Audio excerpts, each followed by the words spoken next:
एक गांव में एक साहूकार के 7 बेटे और एक बेटी थी। सातों भाई और बहनों में बहुत प्यार था। करवा चौथ के दिन सेठानी ने सातों बहू और बेटी के साथ करवा चौथ का व्रत रखा। सातों भाई हमेशा अपनी बहन के साथ ही भोजन करते थे। उस दिन भी भाइयों ने बहन को खाने के लिए बोला तो बहन बोली, मेरा आज करवा चौथ का व्रत है, इसलिए चांद उगेगा तभी खाना खाऊंगी। भाइयों ने सोचा कि बहन भूखी रहेगी, इसलिए एक भाई ने दिया लिया और एक भाई ने छलनी लेकर पहाड़ी पर चढ़ गया। दिया जलाकर छलनी से ढककर कहा कि बहन चांद उग गया, अर्घ देकर खाना खा लो। बहन ने भाभीियों से कहा कि भाभी चांद देख लो।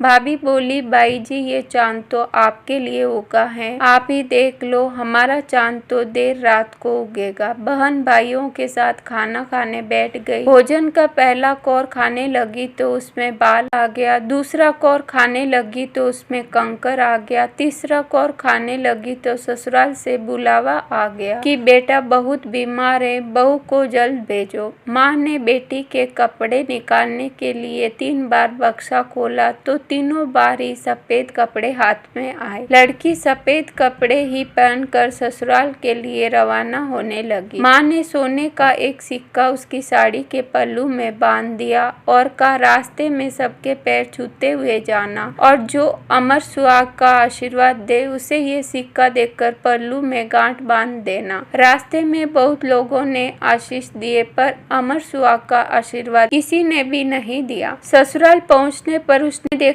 कि पलने में जेठ की लड़की झूल रही थी। उसके पैर छूने लगी तो वह बोली, सिल्ली हो, सपूती हो, 7 पूत की माँ हो। यह आशीष सुनते ही उसने सोने का सिक्का निकालकर उसे दे दिया और पल्लू से गांठ बांध ली। घर के अंदर प्रवेश किया तो कमरे में पति को मर्त अवस्था में पाया। उसने पति को ले जाने नहीं दिया। वह अपने मर्त पति को लेकर बाहर झोपड़ी में रहने लगी और पति की सेवा करती रही। सासू बच्चा हुआ बासी खाना नौकरानी के हाथ यह कहकर भिजवाती कि जा मुर्दा सेवनी को खाना दे आ। कुछ दिन बाद माघ महीने की तिल चौथ आई तो उसने माता से प्रार्थना की और कहा, माता मुझे मेरी गलती का पछतावा है, मुझे माफ कर दो। हे चौथ माता, मेरा सुहाग मुझे लौटा दो, मेरे पति को जीवित कर दो। माता ने कहा, मेरे हाथ में कुछ नहीं है, वैशाखी चौथ माता तुम्हारा सुहाग लौटाएगी। वैशाखी चौथ पर उसने फिर प्रार्थना की तो माँ ने कहा, भादुड़ी चौथ माता तुम्हारा सुहाग तुझे देगी। भादुड़ी चौथ माता से प्रार्थना करने पर उन्होंने कहा, सबसे बड़ी कार्तिक चौथ माता की नाराजगी के कारण तुम्हारे साथ यह हो रहा है, उन्हें प्रसन्न करने पर ही तुझे जो चाहिए वह मिलेगा। कार्तिक महीने में चौथ माता स्वर्ग से उतरी और गुस्से में उससे कहने लगी, भाइयों की बहन करवा ले, दिन में चांद उगाने करवा ले, व्रत भांडवी करवा ले। उसने चौथ माता के पैर पकड़ लिए और विलाप करने लगी, है चौथ माता, मैं ना समझती इसीलिए मुझसे भूल हुई, मुझे इतना बड़ा दंड मत दो। आप जग की माता हैं, सबकी इच्छा पूरी करने वाली है, मेरी बिगड़ी बनाओ माँ, मेरा सुहाग लौटा दो, मेरे पति को जीवित कर दो। माता ने खुश होकर उसे अमर सुहाग का आशीर्वाद दे दिया।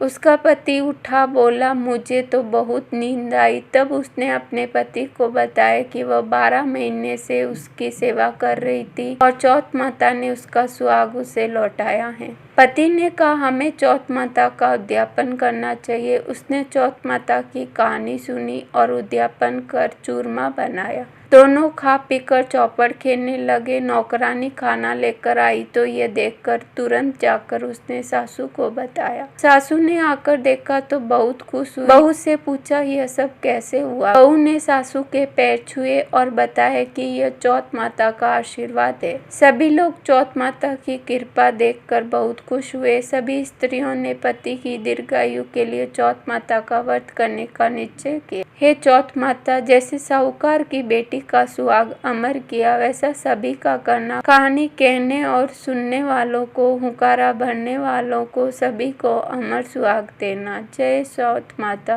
की।